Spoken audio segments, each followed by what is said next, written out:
Agora, a Bíblia em um ano. Uma grande jornada pela história da salvação.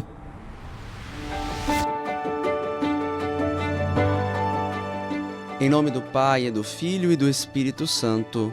Amém. Olá, eu sou o Padre Renan Cunha e esta é a nossa jornada pela história da salvação. Junto comigo você vai conhecer a palavra de Deus, de Gênesis ao Apocalipse, entendendo como cada um de nós está inserido no grande plano da redenção. Já estamos no dia 19 e hoje vamos ler Gênesis 37, Jó 27 e 28 e Provérbios 3, 25, 27. O texto é da tradução oficial da CNBB e a voz é do nosso amigo Ricardo Bip.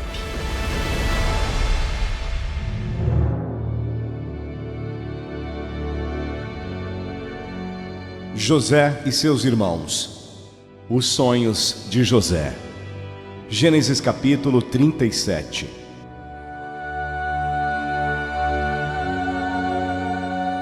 Jacó se estabeleceu na terra em que seu pai tinha vivido como migrante em Canaã. Estas são as gerações de Jacó.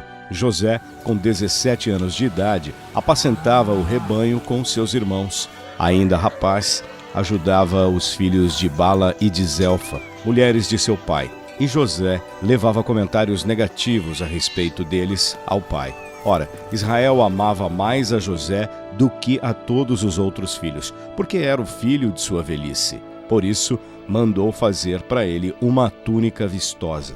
Os irmãos, vendo que seu pai o amava mais do que a todos eles, odiavam-no e já não eram capazes de lhe falar em paz.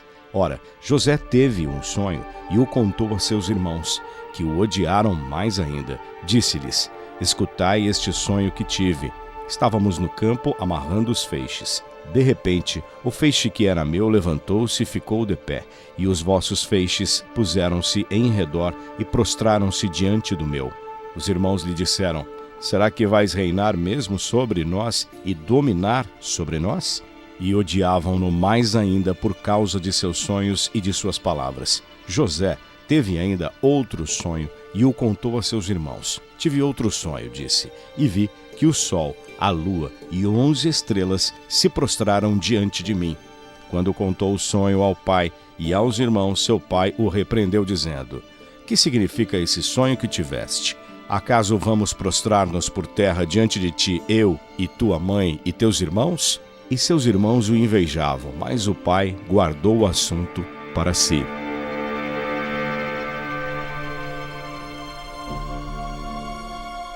José vendido por seus irmãos.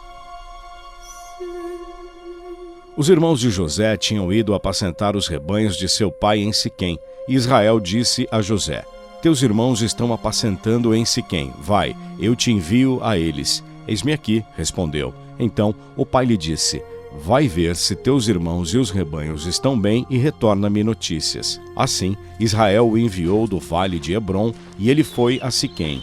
Um homem encontrou-o vagueando pelo campo e perguntou-lhe: que procuras? Ele respondeu: estou procurando meus irmãos. Dize-me, por favor, onde estão apacentando. O homem respondeu: eles se deslocaram daqui, pois eu os vi dizer: vamos para Dotã. José foi atrás dos irmãos e encontrou-os em Dotã. Eles o avistaram de longe e, antes que se aproximasse, tramaram sua morte. Disseram uns aos outros: eis o Senhor dos sonhos. Agora vamos matá-lo e lançá-lo numa das cisternas. Depois diremos que um animal feroz o devorou. Assim veremos como ficarão os sonhos dele. Rúben, porém, ouvindo isso, tentou livrá-lo das mãos deles e disse: não lhe tiremos a vida. E Rúben acrescentou: não derrameis sangue, lançai-o naquela cisterna no deserto, mas não levanteis a mão contra ele. Ele queria, de fato, livrá-lo das mãos deles e devolvê-lo ao pai.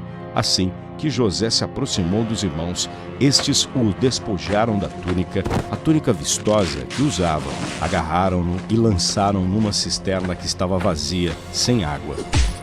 Ora, quando se sentaram para comer, levantando os olhos, viram aproximar-se uma caravana de ismaelitas vinda de Galaade.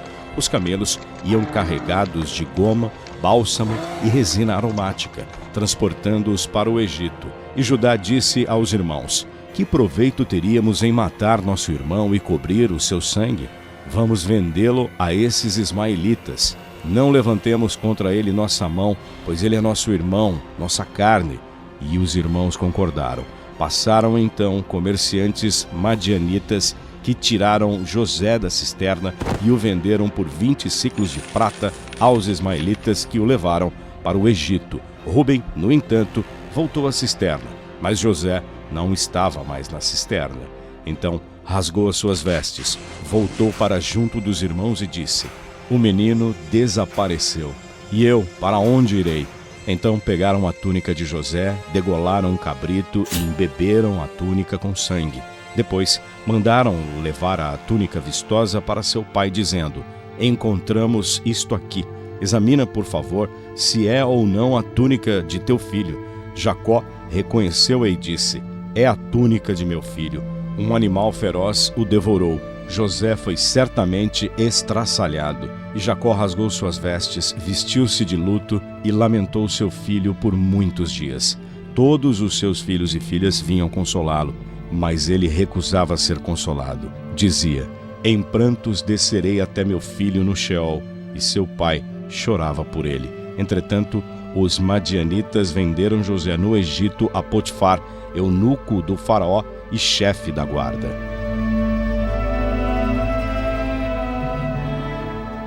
Nos últimos dias, falamos sobre como o ser humano é falível. Podemos vê-lo novamente na história de José e seus irmãos. Seu pai, Israel, o favorece porque ele é filho de Raquel, mas seus irmãos mais velhos não acham isso justo. Eles estão cheios de ciúmes e inveja. Nós também podemos ver uma injustiça e querer lutar contra ela. Mas isso pode se transformar em ciúmes, que pode se transformar em inveja e ressentimento. Muitas vezes, a raiz do ressentimento é acreditar que alguém tem algo que achamos que deveria ser nosso. No caso dos irmãos de José, foi o amor de seu pai. Podemos pensar que nunca faríamos algo como o que os irmãos de José fizeram. O ciúme e a inveja, porém, podem se transformar em ressentimento. Isso pode nos levar a fazer coisas que normalmente nunca faríamos. O sofrimento de Jó nos inspira a lidar com estes sentimentos desordenados. Ouçamos. Resposta geral de Jó: inocência de Jó e o castigo do malvado. Jó, capítulo 27. Ao retomar o seu discurso, Jó acrescentou: pelo Deus vivo que rejeitou o meu direito, pelo poderoso que mergulhou minha alma na amargura, enquanto em mim restar alento e o sopro de Deus estiver em minhas narinas, meus lábios não falarão iniquidade, nem minha língua pronunciará mentiras. Longe de mim, porém, dar-vos razão. Enquanto eu respirar, não me apartarei da minha inocência. Não largarei a minha defesa, que comecei a fazer, pois meu coração nada me reprova em toda a minha vida. Seja considerado como ímpio o meu inimigo e como iníquo o meu adversário. Dizeis: qual é a esperança do ímpio quando secar, quando Deus arrebatar-lhe a vida? Acaso Deus ouvirá o seu clamor quando vier sobre ele a angústia? E ele mesmo encontrará alegria no poderoso e invocará a Deus em todo o tempo? Eu vos ensinarei o que é a mão de Deus, e não esconderei o que tem o poderoso. Aliás, vós todos já o constatastes, porque então ventilais coisas vãs sem motivo? Vós dizeis: esta é a parte do ímpio junto a Deus, a herança dos violentos, que eles receberão do poderoso. Caso seus filhos se multipliquem, será para a espada, e seus netos não se fartarão de pão. Os que dele restarem serão sepultados na ruína, e suas viúvas não chorarão. Mesmo que acumulasse dinheiro como terra e como barro, amontoasse as vestes, amontoará sim, mas o justo se vestirá com elas, e o inocente herdará o dinheiro. Ele construiu sua casa como a aranha ou como o abrigo do vigia. O rico, ao deitar-se, nada leva consigo. Abre os olhos e nada encontra. A miséria o surpreenderá como numa noite a tempestade o arrebatará. O vento abrasador o atingirá e o levará, como um turbilhão o varrerá do seu lugar. Cairá por cima dele e não poupará, enquanto ele tentar escapar de suas mãos. E a sua queda baterão palmas, assobiando da sua própria casa contra ele.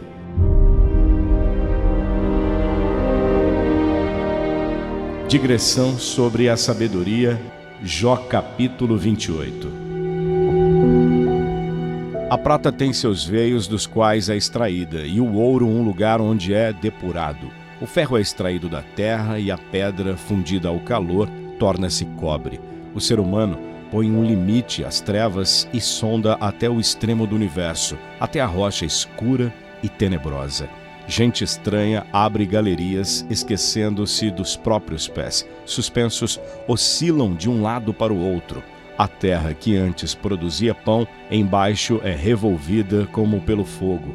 Suas pedras são jazidas de safiras, seus torrões contêm pepitas de ouro. Tal caminho não é conhecido do abutre, nem o viu o olho do falcão. Não o percorreram feras majestosas, nem por ele passa a leoa. É o ser humano que estende a mão sobre o granito e derruba as montanhas pela base. Abre canais nas rochas como o olhar atento a tudo o que é precioso. Investiga também as profundezas dos rios e traz à luz o que estava escondido. A sabedoria, porém, onde se encontra? Qual é o paradeiro da inteligência? O homem não sabe o valor que ela tem, e ela não se encontra neste mundo. Diz o abismo: ela não está em mim, e o mar responde: não está comigo. Ela não se compra com o ouro mais fino, nem se troca a peso de prata, não se paga com o ouro de Ofir, nem com a pedra mais preciosa ou a safira. Não a iguala a ouro, nem o vidro, nem se trocarão por ela vasos de ouro. Em comparação com ela, nada valem os cristais, e adquirir a sabedoria vale mais que pérolas. Não se compara com ela o topázio da Etiópia, nem o ouro mais fino a ela se iguala. De onde vem, pois, a sabedoria? E qual o paradeiro da inteligência? Ela está oculta aos olhos de todos os mortais, e mesmo as aves do céu ela se esconde. A destruição e a morte declaram. Sua fama chegou aos nossos ouvidos, mas só Deus conhece o seu caminho, só Ele sabe do seu paradeiro, pois só Ele contempla os confins do mundo e vê tudo o que existe debaixo do céu. É Ele quem calibrou a força do vento e fixou a medida das águas, quando impôs uma lei às chuvas e uma rota às tempestades ruidosas. Ele a viu e a descreveu, preparou-a e a esquadrinhou, e disse à humanidade: no temor do Senhor está a sabedoria, e no apartar-se do mal, a inteligência.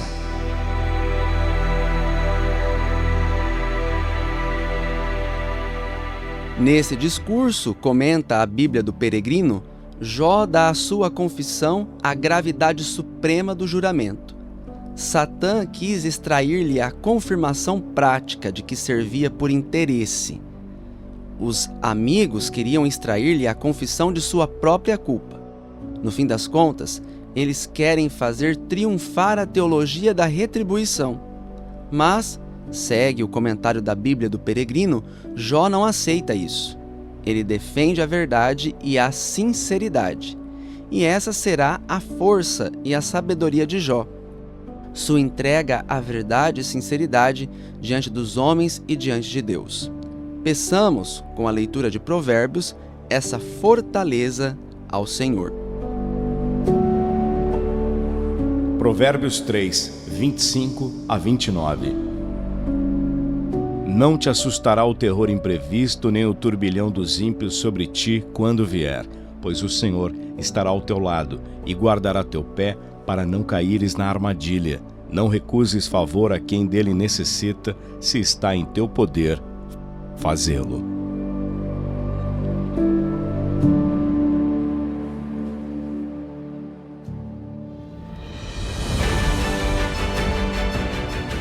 No próximo episódio, vamos ler Gênesis 38, Jó 29 e 30, Provérbios 3, 28, 32. Deus abençoe a todos e até lá.